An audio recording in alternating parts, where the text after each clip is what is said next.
So before we jump in, you might be asking yourself, what is dev mode? Well, dev mode's a space inside of Figma for developers and the designers that they work with to officially take ideas from design to production. Before dev mode, it was really difficult for developers to find what they needed to like start building, as well as inspecting those files. And often the responsibility of organizing and managing that work fell on the designer that you were working with as a developer. Now, that's a lot easier for everyone on the team to seamlessly transition between design and code, collaborate together. Dev mode and our new VS Code extension are available now in beta and are free for everyone throughout the rest of 2023. However, starting in 2024, that's going to change, and access to these features is going to require a paid seat. Here's what that means. It's actually far simpler than I think I understood at the very beginning. So dev mode and Figma for VS Code are going to be included in the editor seat for professional, education, organization, and enterprise plans. So if you already have an editor seat, you're going to get all of these features next year, right? That's not going to change. For developers who don't need all of Figma's editing features, we're introducing two new options. So if next year, you're going to have the choice to purchase access to dev mode and Figma for VS Code only on org and enterprise plans. So it's going to be baked into the pro seat, but for org and enterprise plans, the cost is going to be $25 per seat for an org plan, $35 per seat per month for the enterprise plan. Users with this seat are going to use dev mode and Figma for VS Code, but won't be making edits to design files or any of that stuff. So it'll be a dev mode only seat. If you don't want to buy dev mode, you'll still be able to copy values, generate code, export assets from design mode, just like before in the inspect panel. We're going to go over what that actually looks like so that you can have it in your head in a little bit in this demo.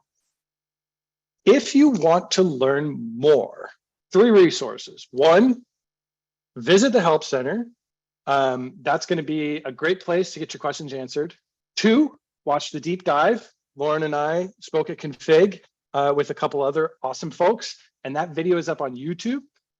So that also is a great introduction to why dev mode and all of that. And then 3, duplicate the playground file, where you get a lot of information about dev mode and your questions are answered there. Ton of effort went into the playground file. Lauren was one of the folks that worked on that. So check out the playground file. Okay, I think we're ready. So Lauren, I am going to hand it over to you, and I'll see y'all in the chat. Awesome. I am going to share my screen, and I'm going to get going. Excellent. Okay, so hello, everybody. My name is Lauren. I am a designer advocate at Figma, and I am going to start us out in our editor view, which is the view that if you're a designer, this is likely what you're used to working with. And then Emil's going to take over in a bit and dive into dev mode from a viewer perspective. So one thing that you'll notice in the editor view is that since we've introduced dev mode, the inspect panel has been removed from our design mode over on our right-hand side over here, just to try and help streamline things for designers. And I know there's been a little bit of confusion. I was a little bit confused myself at first too, as to where all that information went if you're not in dev mode, but don't worry, it is not gone. So one really important call out that I wanted to make is in a viewer mode. So you can be an editor or a viewer on a file. And in a viewer mode, all of that information that you could once get in the inspect panel, it's still there. It's just in what's now called the properties panel right here. And this is still available even if you don't have dev mode. So just kind of looking at this right here, if I'm selected on this button in this card component right here, as an editor, this is what I see. As a viewer, this right side is what I see. So a lot of that inspect information is still there. And Emil's going to talk about this from a viewer perspective in a bit, but I just wanted to show this really quickly to show folks who might only be used to working in an editor mode. I know as a designer, I'm rarely in a viewer mode, so I don't usually see what this looks like. So just wanted to show that for folks who are usually in editor mode. Okay, excellent. So before we even really jump too much into dev mode, what I wanted to talk about was a few of the improvements that we've made for our designers to focus on before the developer handoff even happens. And I think the things that I'm going to show, if designers are really able to implement these, it's going to help developers utilize dev mode to its full potential and just be really helpful for our developers. So let us dive in. The two things that I'm going to talk about are component descriptions and sections. And both of those things you'll notice are there. Those two things are not new. We've had component descriptions and we've had sections, but we've made some really great updates to both of those that are, I think, really going to help us out. So let's talk about just component descriptions first. So if you're not familiar with a component description, this allows us to basically add on descriptions to our components so that they're always with these components. And the way to do this is I'm going to click on my component right here, this basket card, and I'm going to go over to my right-hand side over here in my design panel, and I'm going to click on component configuration.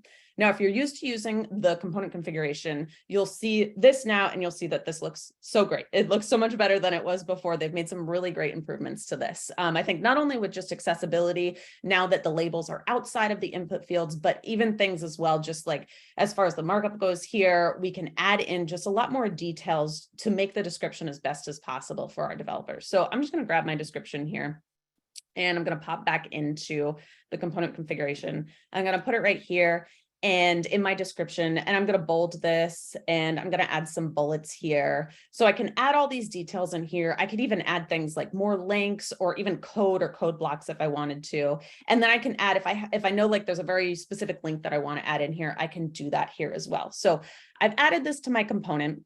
And again, this is stuff that we could all do before, just really enhanced now. And the places where I'm going to be able to find this description are now, if I search in my assets panel, and I search for basket card, this description is going to show up when I hover over this component. It's going to show up right over here in my design panel. For viewers in that properties panel, it's going to show up as well. And then in dev mode, which is where we're going to get to see it kind of the best, is in our dev mode. And what I did to switch over to dev mode is just go up to this toggle up on the top here and swap over to dev mode. And now I can see when I'm clicked on this component, we have our description right here, and it's in the full kind of format that I've put it in here. And these descriptions will be not only with our main component, but also with our instances here. So I have an instance right here of this main component. I can still see this description. I have also in dev mode, I can see my storybook link that I've added with a little icon that goes with that. But I want to focus on this link really quickly, because I think this is where we're going to see a really great improvement in dev mode. So I added just storybook.com because I honestly don't really know what the right link is. As a designer, I don't use Storybook as much. Things like GitHub, I don't even know that I have access to GitHub, but I know those things would be really helpful for my developers to have those specific links connected with this component. And the developers know what those links are, but I don't. So I'm going to have to either ask them for them or find a way, figure out what those links are. And because our developers know better than I think I know, we've added in these dev resources right here. So right below our component description is dev resources. And this is where our developers can add in any resources that they want. They don't have to have an editor seat to do this. They just have to be in dev mode, and they can add in links here that they know are going to be helpful for them. They can add them to the main component. So you can see right here, this is telling me I'm selected on the main component. Any links that I add here will also show up with my instances. Or if it's just project specific, I can add those to my instances as well. Same place right here with dev resources. And I can also see which ones are being inherited from the main component. So I think this is really helpful in making sure that developers can add the resources that they know that they're going to need, as opposed to me having to kind of guess which ones that might be the most helpful for them. So that's one addition. Then we're going to go back into design mode, and we are going to talk about sections. So I'm back in my design mode here. I toggled from dev mode to design mode, and sections, again, something that is not new. We've had sections before, but we've added some things to sections to really help our developers know what to look for. So quick overview of sections.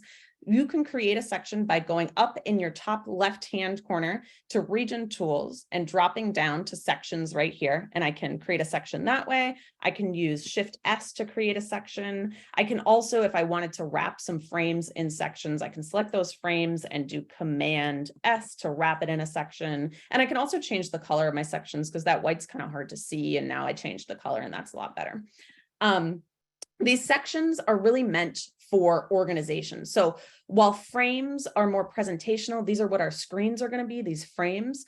These sections are more organizational and really helping to kind of group frames together that make the most sense together so we can see kind of what belongs together. So what we've done to sections now, we know that, okay, these are all grouped into the right places. We've added these ready for dev tags. So I'm going to focus on my basket cards over here. I have these cards.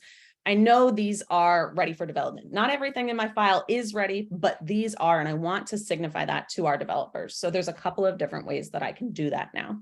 I can click on the icon right here, which is right next to my name, basket cards. I can click on this icon that can mark something as ready for dev. I can remove that status too by just clicking on that. I can also, you saw this turn green up in the top navigation, mark as ready for dev. I can click that and mark it as ready for dev. And this is all in my design mode. And when I move over to dev mode, so again, Shift D or clicking this icon, or sorry, this toggle up here. So Shift D to move into dev mode. I can also mark things as ready for dev from dev mode with an editor seat. The third way that I can do it from dev mode is also this button right here. So I see now that, let's take a look at things kind of before, in dev mode, before anything is marked as ready for dev.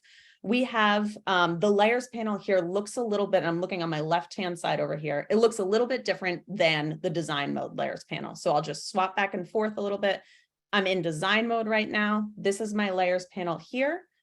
And now I moved over to dev mode. So things are, we've tried to make it so that it's a little bit more organized for our developers so they know kind of where to look. So I can see which sections I'm using here. I can see what's a frame. I can click on my my information that's within my sections here, and I can move using my arrow keys. I can move between these frames or even components here. I've got a component and an instance there.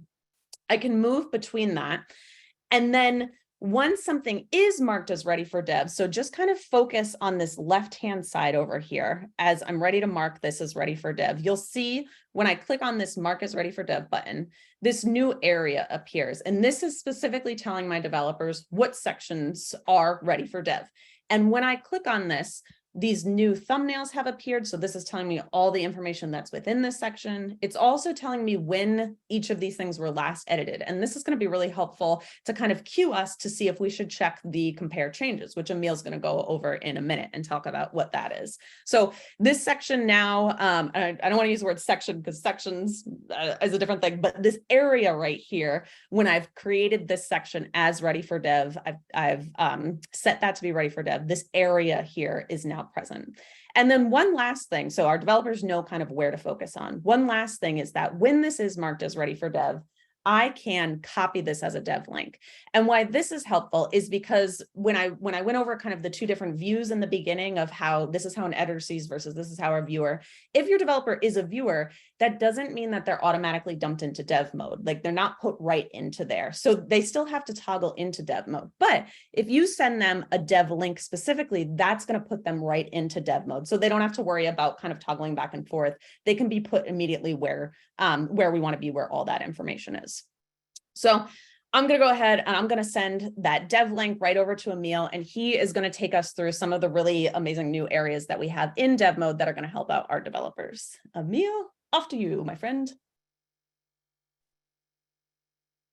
Thank you. Thank you.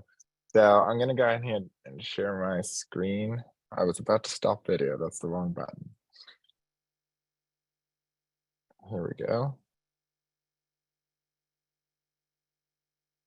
Just need to get some of the Zoom UI out of the way so I can click on things. Okay, so thanks, Lauren. I've just gotten the link here, and I'm going to start out in design mode. I know Lauren sent me a dev mode link, so typically I would go directly to dev mode. But again, I'm going to start in design mode and just show you how the experience looks like yet again for developers who don't have edit access and don't have an editor see today.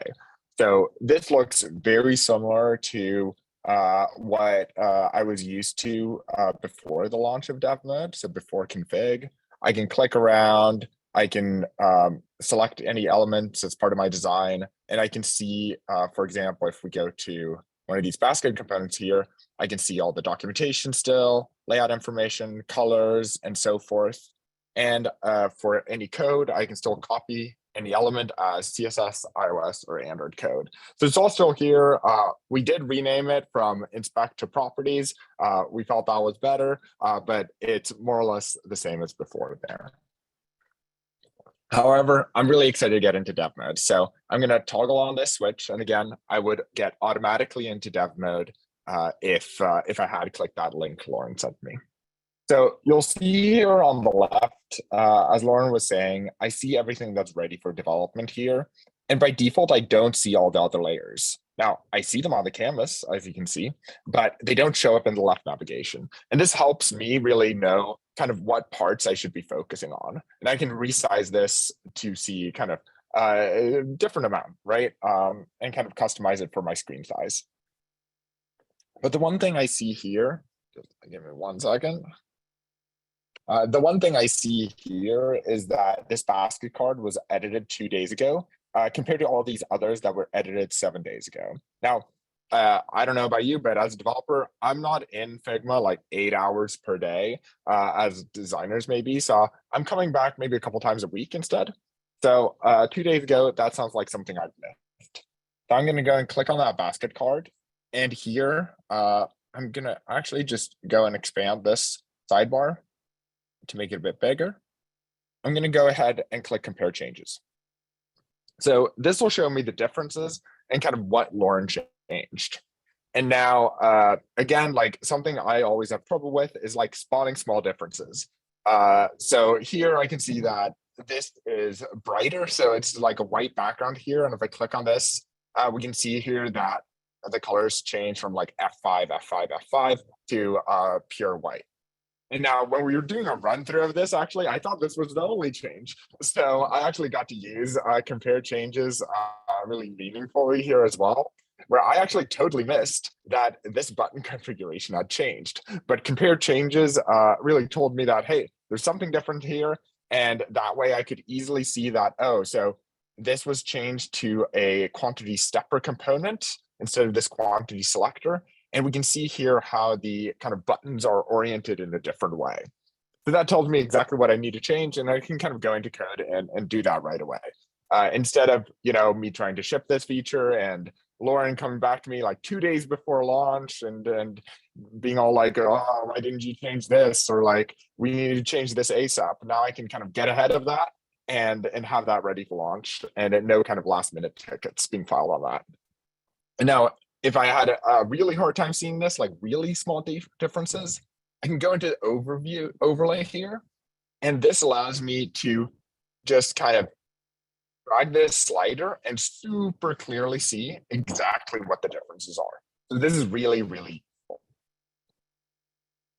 Now, we get a lot more information about components here in the right side panel. So as Lauren was saying, she's added documentation here. So we can show that full documentation. And again, this is using rich text, can include code blocks, lists, all kinds of things. We get that storybook link. And also here I can see that there's a link to a button.js on GitHub. So this as a developer tells me that, hey, maybe I shouldn't try to actually start implementing this component because an implementation actually already exists on GitHub. At least me, like prior to dev resources, I would kind of take the lazy route and maybe not look if there was already an existing component and just like recreate it. And one, that takes like an hour or two, but two, then we have like 4 or 5 copies eventually of the same component and they all look slightly different. So this allows me to kind of get aligned with the rest of the design system, which is super helpful. Going further down here, we have a box model kind of inspired from tools like Chrome DevTools. And as we click on kind of things below here, you can see that it clearly outlines the spacing. And if there's border radius or so forth, it'll highlight that as well. Below that, I have code. So the code will show CSS here for any selected layer. And as I select a different layer, we'll get the CSS code for that layer, of course.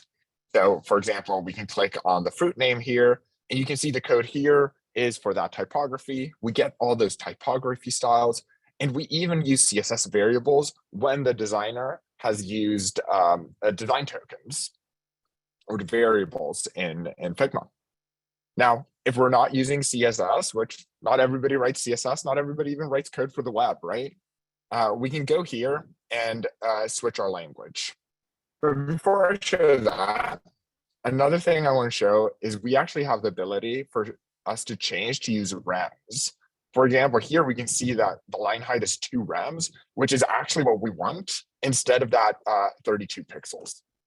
Anyways, we also have choices for iOS and Android, and we've recently added the ability to also see UIKit versions for iOS and XML versions for Android. So I'm going to go here and view let's look at the UIKit code for this. In addition to UIKit, one thing that we've done recently for iOS developers in the crowd is that we've added the ability here to switch color format to UI color as well. So for iOS developers, I do iOS development on the side, so I'm really excited about this. I can simply now one click to copy that value to my clipboard in the correct UI color format. So small thing, but small things make a big difference. So let's go ahead and also look at the other code gen options here. So we've actually added the ability for developers like yourselves to build plugins that can reformat the code or provide their own code generation. Let's go to this component inspector here and pick React.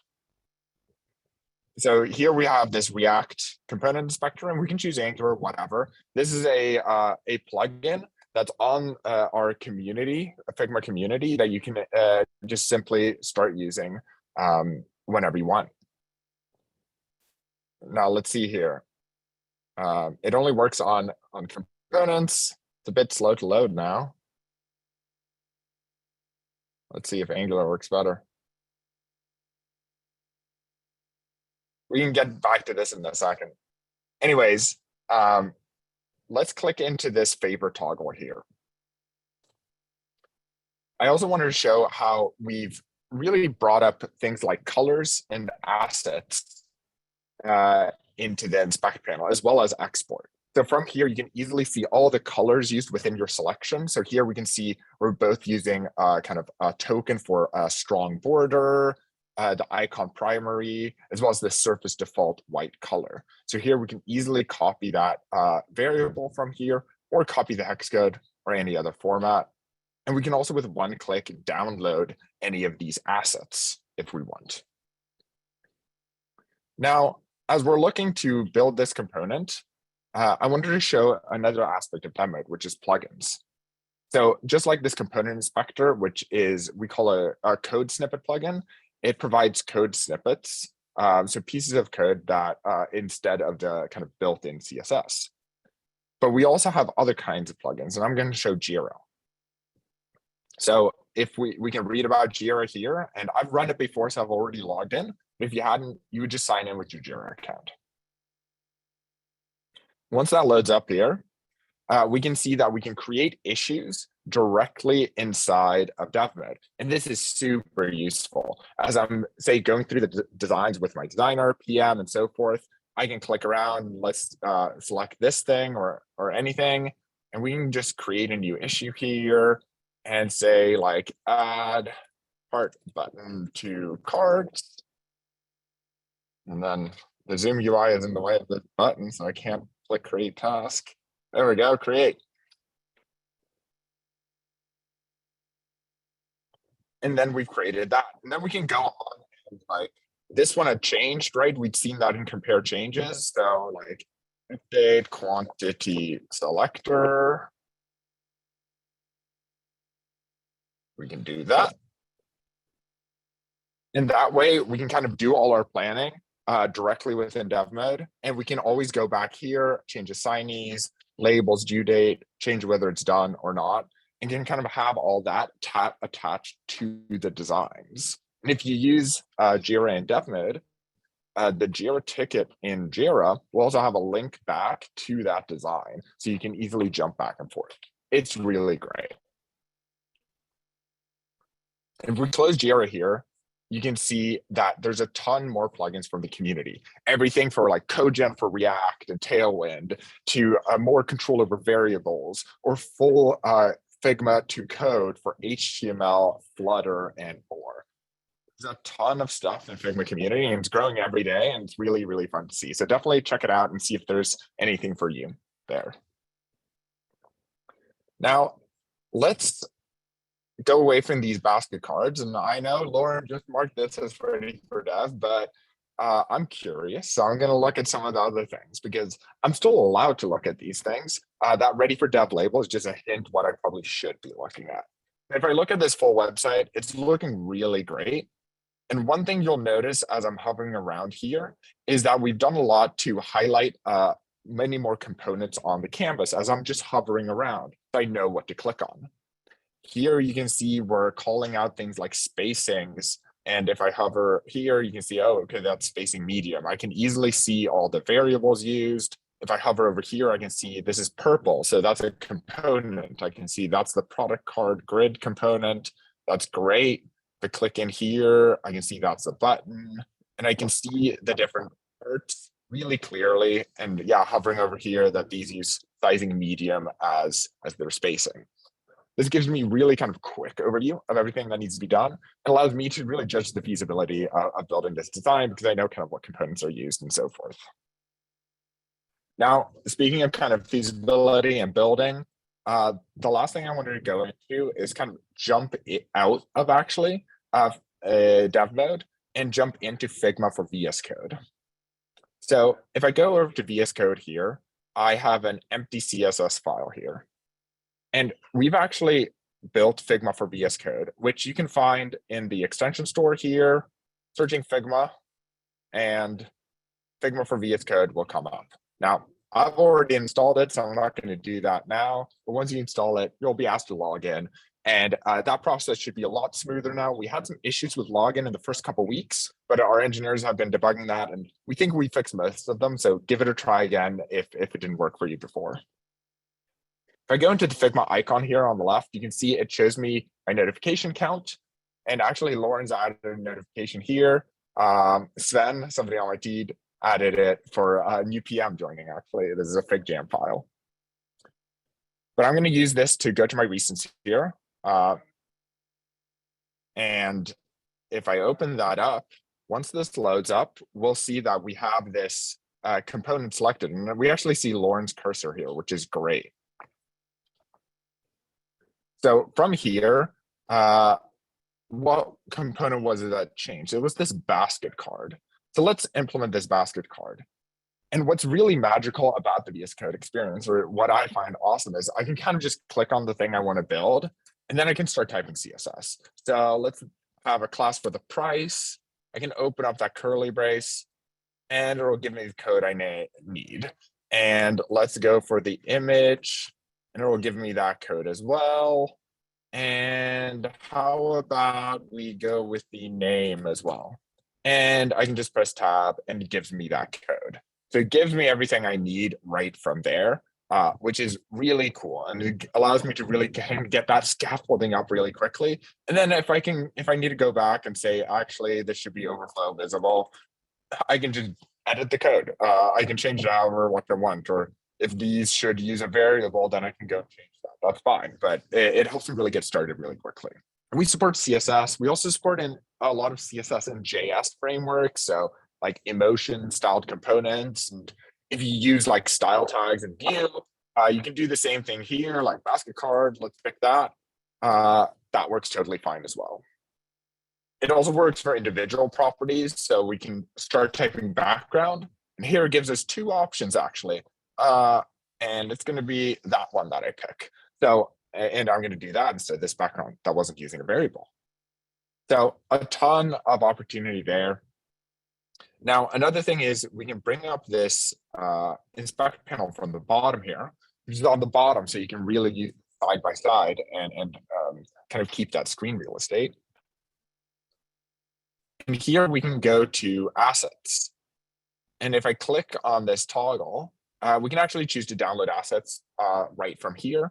And the really cool thing is that this integrates directly with VS Code. So if I click that, it just opens the standard VS Code prompt, and I'll hit enter, I'll save that. And I want this image as well, so I'll export that, and let's call that radish.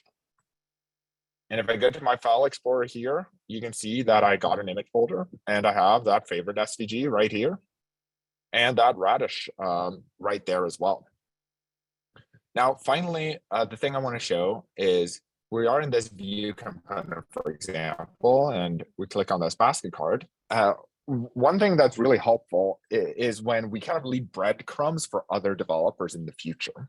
So either pressing Command-Shift-P and link, if I can spell, a link, we can link code to the selected design.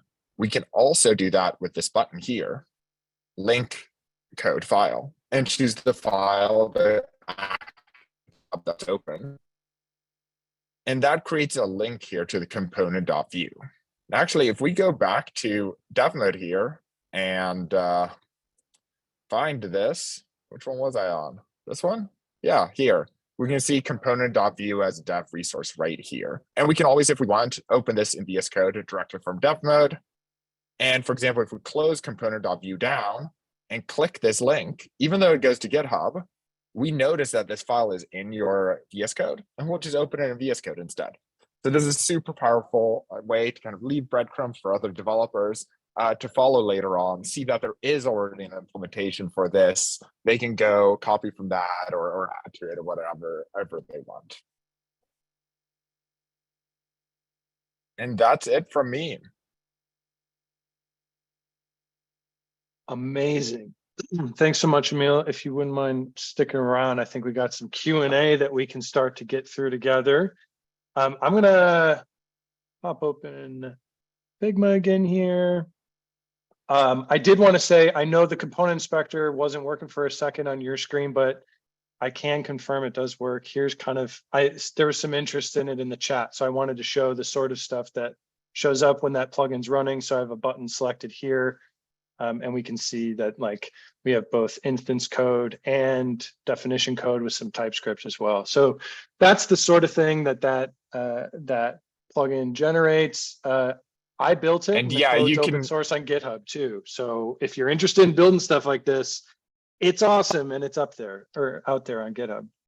Yeah, and it's really like easy to build these. And Jake, you built another example that I think is really cool, that these CodeGen plugins can also use the network. So they can really real-time generate code based on like network calls, or say that you have like some code documentation in another place. The CodeGen plugin can fetch that and preview that in the code window. That's really cool. And yeah, there's a plugin sample in our plugin samples repository on GitHub that demonstrates kind of all the different things you can do with a CodeGen plugin, including making external requests. So if you're into that sort of thing, that's a great place to look, especially if you're like interested in building your own plugin. Maybe you work at an org and you want to do something internally that's private and not a part of the community. Like we've got a bunch of samples for you to kind of help you execute those ideas and really make Figma tailor fit to your experience. Okay, cool. So let's go through some of the questions. Super basic one. There was a question that got a ton of upvotes that has nothing to do with dev mode. And it is there going to be a recording of this? Yes, the answer is yes, there will be a recording. Yes, you can share it. You have our permission to share the recording with all of your friends, or rewatch like 3 times because we know how exciting you think this stuff is. So that was the top of the list. Okay, cool. Some stuff has kind of come up with the section statuses, and Emil, maybe it'd be a good like general question for you about how we're thinking about section statuses. Some of the feedback that we've gotten that we think is great for this beta period, and we would love to hear more feedback like this, is Adriana says it would help if Ready for Dev could have different states, right? Like similar to Jira states or something like that, or custom states even. And like there's another question out there about like developers removing section status, and just curious like how we're thinking about that more broadly. Again, this is great feedback for the beta, so thank you for asking these questions. But Emil, maybe you have something to say about states. Yeah, sure. status. So we've been talking a lot about this internally, and I think that's definitely one piece of feedback we're getting. Like, oh, I'd love more statuses, right? Or we've also heard a lot about statuses on different things, maybe components in a design system or frames outside of a section and things like that. So we're really like taking all these things into account, and we're just getting like a lot of feedback, and we need to think kind of through kind of what the next steps are here. But there are definitely next steps, but want to make sure kind of those next steps make sense, right? And like I think a lot of the ideas are also like somewhat mutually exclusive, so we want to make sure kind of we put this on the right path and design kind of something that's really great and works well for everybody. But there's definitely more to come, so stay tuned. We're definitely hearing this feedback, and yeah, more to come. Awesome. We also saw some stuff popping up about the Jira plugin. One question was, what happens to issues created in Jira via Figma if the artboard it's related to is deleted? I can kind of take that one. The issue goes untouched, but the link to Figma that is embedded in the issue would then link to the file. But if the node's not there anymore, it's not going to like zoom in on that specific node. So the integrity of your Jira issue is still intact if you delete the node that an issue is associated with. Yeah, it's basically like you went to Jira, created an issue, and dropped a Yeah. link to the specific node into the issue. We just do all that for you while you stay in the context of your design file. But they're definitely like two separate entities. Does the name of the layer connect to the dot name of the element in VS Code? So I think they're talking about the CSS class and the layer name connection. Do you want to speak to that part of it? Because that's actually low-key one of the coolest things about the VS Code extension. Yes, yeah, so I can speak to that. So yes, right now it collects directly to the layer name. However, we all know like layer names aren't always perfect, right? So we're definitely looking at doing some improvements here. And I just like off the top of my head, some things we've like talked about. I don't know if it's gonna happen or if it's gonna work like perfectly, but it is around using certain heuristics kind of based on the content to kind of guess good class names, or allow kind of developers to configure kind of their class name, like I guess like the kinds of class names they typically use.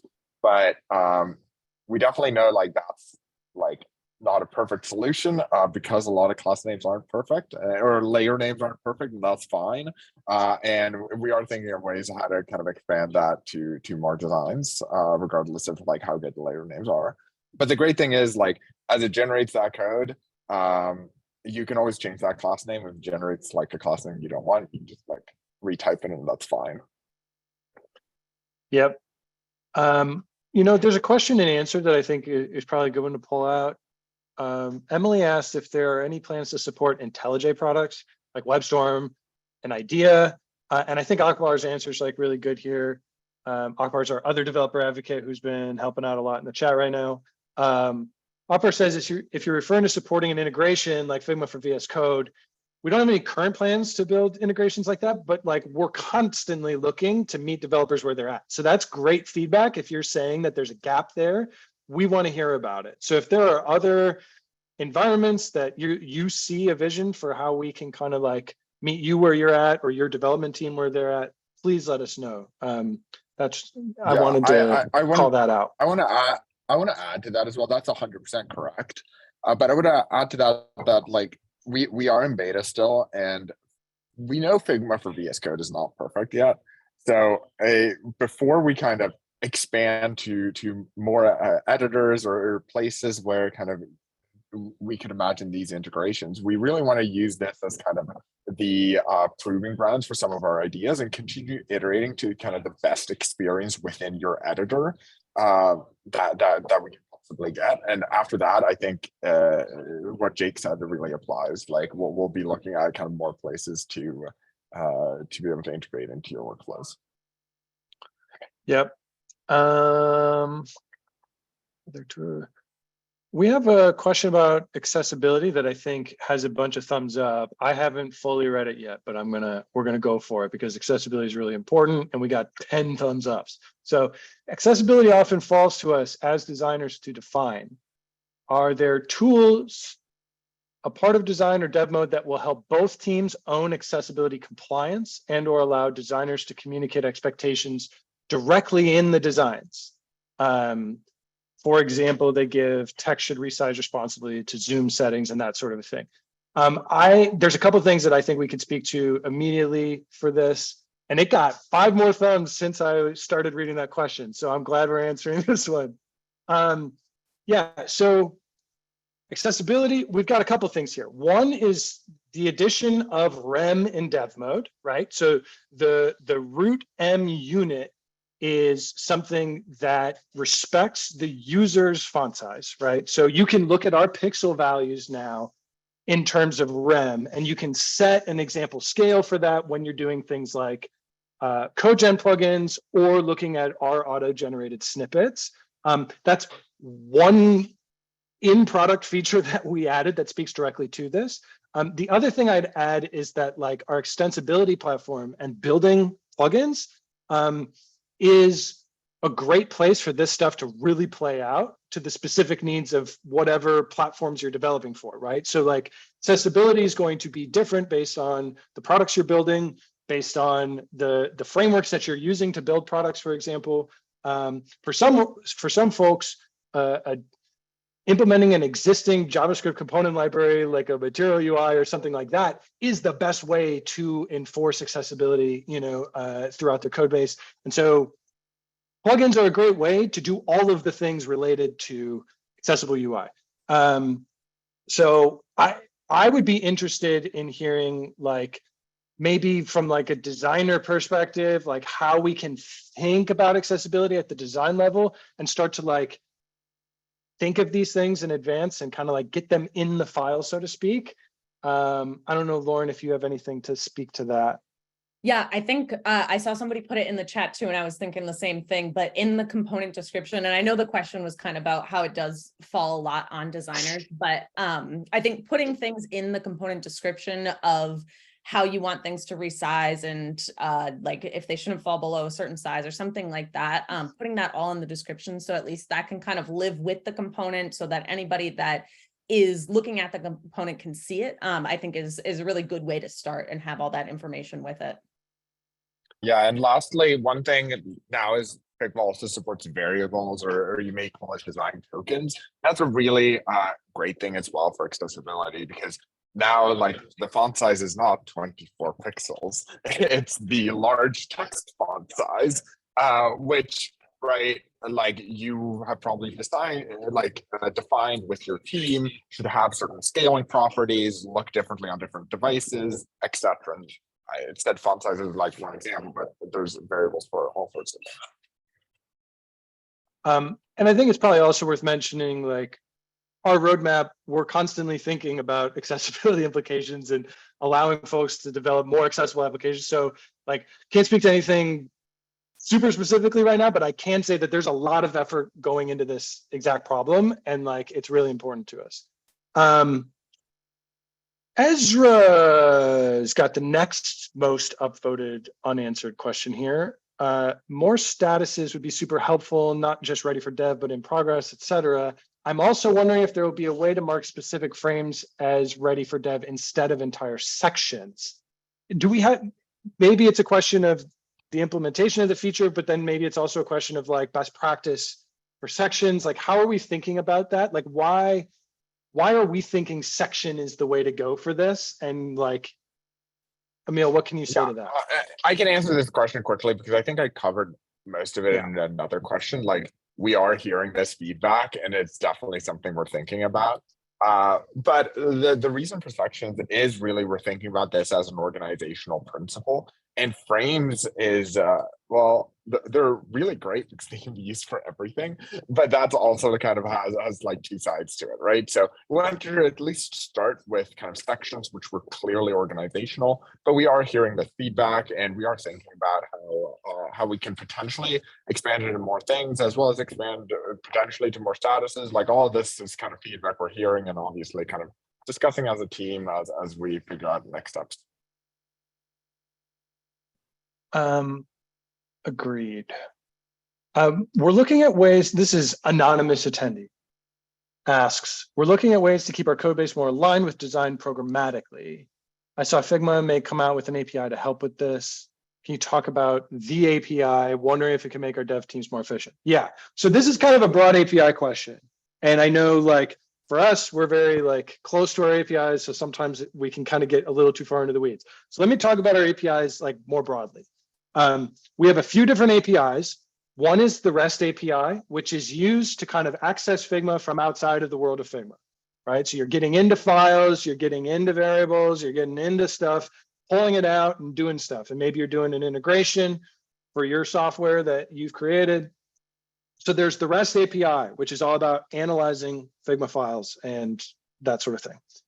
Then we have from within Figma, you can run plugins, put widgets on your page, and those APIs are around the kind of like in-editor experience of Figma. And so a plugin really and a widget, they can really only access the current file. They're not really doing anything outside of a file. So if that's automating tasks within a file, like I want a button that creates 99 rectangles, that would be a plugin action, right? Automating these tasks. You could also be like, I want to turn the current selection into code. So it's a great way to like build plugins around inspecting a file and getting information out of a file. Plugins are a great use case for that. And the code gen plugins that we were looking at earlier are an example of that. Widgets use a similar API. They're within the umbrella of our plugin API. And they're like entities that sit on the canvas that can be engaged with in our multiplayer experience, right? So we have 5 people in a file, they can all click on the widget and run widget code by interacting with this, like, it's almost like a mini app on the Figma canvas. And so those are the APIs that are all about kind of that like in-app or on canvas Figma, world. So if you're talking about an API that's going to help us with alignment across design programmatically, there's a lot of different ways that we could answer this question, right? We could talk about it in terms of like at the enterprise level, syncing your design systems tokens with variables to your code base, right? We could talk about that. We could also talk about plugins that maybe your engineering team builds that's tailor fit to your conventions that you use when you code. And so aligning your code base with the design with some sort of code generation plugin. That's an example of kind of keeping that stuff aligned.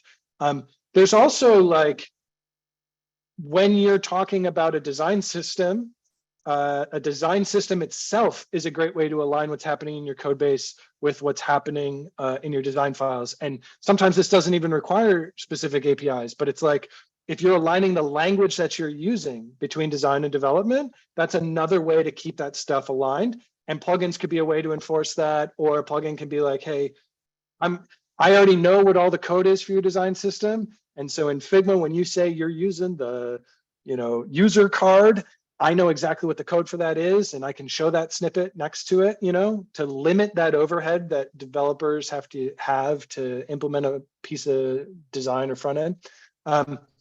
Plugins can be used to do that stuff too. So many APIs, figma.com/developers. We got a bunch of APIs, documentation for them, tons of different things you can do. Also join our developer our Friends of Figma Discord. We have developer channels within that where we have a lot of these conversations. Hope that answers your question, anonymous attendee. Let's see, what else do we have here? Emil, what are you most excited about? Just this is a selfish question. What are you most excited about this, like the direction that we're headed and the work that you're doing? Because you've been doing this from the very beginning. I'm generally excited about the really high level, just like getting, I would say, developers more in the room when it comes to making product and design decisions. I think developers have so much to kind of contribute as part of that process. And I've seen so many times in many organizations when kind of they're not made part of the progress, what happens is, you get to implementation. It's like, well, actually, we can't actually build any of this stuff. This is impossible, or this is actually a bad idea for our customers. So getting people into the process a lot earlier is really what I'm most excited about. And then from like specific, like, oh, that feature gets me like really pumped. I think like the VS Code integration for me is just so magical when you just start typing code and it like always reads your mind as in Mhm. background color, and it's like you probably want this one, right? Because you're looking at this thing in the Figma file, or you're starting typing some like border and it just auto completes the correct border. It's super nice. Yep. Here's a question that's meaningful to me. We have a question that says dev mode is putting most of its components in div tags, which is not really good practice in HTML, but we have the option to put more accessible tags. Now, what this question is probably referencing is that some plugins prioritize as much code generation as they possibly can. And these are third-party plugins, right? These are plugins that are sitting in the community that are out there that are generating code. And they're using a set of conventions and priorities that not everybody shares, right? I'm aligned with the question asker here, which is that like good HTML is very semantically accurate in describing information, and it's not just a bunch of divs. I think this is ultimately a question about what you are looking for when you generate code in Figma. Some folks are looking to generate a skeleton that they can go in and modify, right? And so for the plugins that are generating code like that, that's super helpful. Like I have this, I have the CSS file I need, I have the component definition I need with the template rendering and all of this, and I can go in and I can modify that. But for some folks that want to like write that stuff from scratch or start from the beginning, there are other plugins out there that don't necessarily go that far and make those assumptions. Now, moving into the future, we can think about the idea of what it would look like to generate really good semantic HTML from Figma. And that's probably going to land like as a responsibility of plugin developers to really do, because the decisions you make in that world are very specific to you and your needs. And there isn't always just like a catch-all where you could be like, every rectangle is a button and all of these sorts of things. So you're gonna have to bring certain conventions into your Figma files. Like maybe your plugin stores metadata on nodes that says, hey, this is a button, or maybe it looks at the prototype definition to notice that, oh, this node right here is a clickable element. And so I'm going to generate code based off that, right? So like plugins are really the place where those decisions get made and play out. And so it's less of a question about dev mode, and it's more a question of the developer community that's building plugins and extensibility to solve these specific issues, because they're really complex. And so we're really looking forward to seeing kind of what our developers do in that space, especially now as like code gen has like a in product space that is very much like integrated, so much so that folks are asking questions as if that is dev mode. But these are third-party plugins. So yeah, it's a really exciting time to be thinking about rendering code for what's in a design file. I don't know if Emil, you have anything else to say to that. I don't have anything to say to that, but I'm looking at the time. I'm seeing that we're kind of running short. So I did want to like say one thing, because I've just seen it in the chat. We hear you that there's still a few people who are having a hard time logging into Figma for VS Code. Tom, one of the engineers on that project, he's leading it up, is in the chat. He's seeing those replies. He's working hard on this. We've solved it for most people thus far, but you're still having issues. Please report an issue using the beta feedback in the top left of dev mode.